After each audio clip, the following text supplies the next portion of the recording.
Dieting means incessant dreams of cake and a constant feeling of deprivation because, well, you can't have the chocolate cake. Then, moments of failure as the chocolate cake temptation becomes unbearable, leaving you with a mouthful of chocolate cake, which tastes good and bad at the same moment, but ends on a bad note, followed by hours of feelings of guilt and condemnation and an unforgiving scale. Good news. Researchers from Tel Aviv University have found a way to include chocolate cake and other delicious munchies into a diet program. So, how can indulging in chocolate cake when on diet be okay? Join us for this episode of Better Body Chemistry TV as we find out how to cheat when on diet and get away with it. Better Body Chemistry TV is brought to you by Dr. Sandy, a scientist turned gremlin buster, helping you battle sugar gremlins, heifer lumps, and other health horribles through better body chemistry. Remember, small things can make a big difference to your health. So, how is this allowed on diet? Well, it's all in the timing. This is what the research team found when they signed up a cohort of 193 obese, non-diabetic adults to their special diet program. Now, this was a diet program, so calories were strictly counted, which is the underlying premise of any successful dieting program. Men could eat 1,600 calories per day and women 1,400. The participants were advised to follow a low carbohydrate eating plan. The dieters were divided into two different groups. They ate the same number of calories, but the calories were distributed differently across the day. The traditional dieters had 300 calories for breakfast, 500 calories for lunch, and 600 calories for dinner.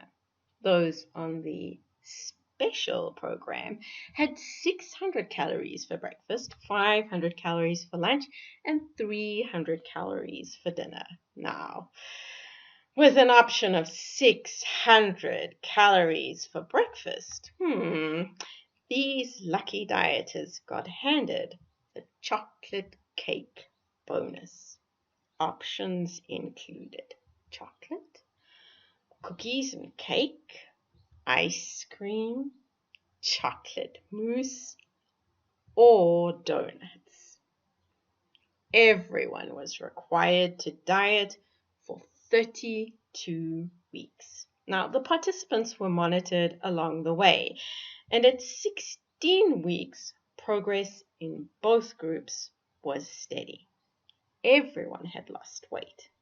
There was no big difference between either program, but in the second half of the program, things changed.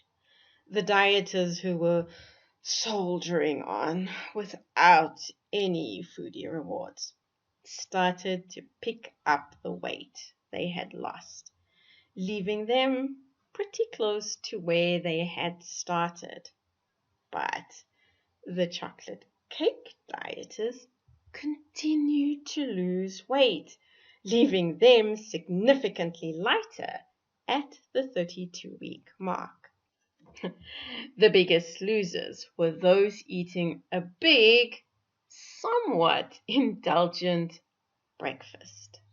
Now, It really doesn't matter which diet you follow. If you cut calories, you will lose weight. The hard part of dieting is keeping the weight off in the long run. And most people lose it and then put it back on with a little extra. The problem is a head one. You see, the body doesn't like to be stripped of its fat supply. It's squirreled the stuff away for a rainy day. The body sees your diet as a rainy day and wants to get the supply back up. Because, well, another rainy day is coming. You're going on your next diet. Actually, the first three letters of the word diet says it all.